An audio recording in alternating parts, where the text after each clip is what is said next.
நாகரீகம் எனும் குடிலில் ஏறி வசிக்கத் தொடங்கும் முன் ஒலிகள் அரைக்கூவல்களாய் வடிவம் பெற துவங்கிய காலம் தொட்டு கல் தோன்றி மண் தோன்றா காலத்தில் முன் தோன்றிய மூத்த மொழி நம் அன்னை தமிழ் மொழி.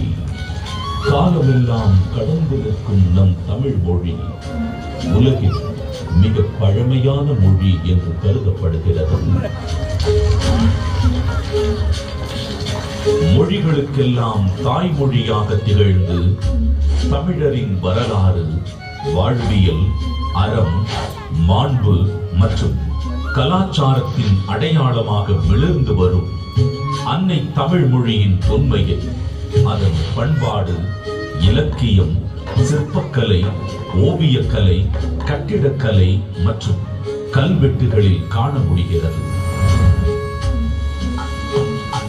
3 பிரிவுகள், 133 அதிகாரங்கள், மொத்தம் 1330 குறள்களில் இப்பாரினை அளந்து இவ்வுலகிற்கு இன்றியமையாத பொதுமறையை இயற்றி தந்த தமிழ் தாயின் தலைமகன், வையத்துள் வாழ்வாங்கு வாழ்ந்த தெய்வ புலவர் திருமகனார் திருவள்ளுவர்.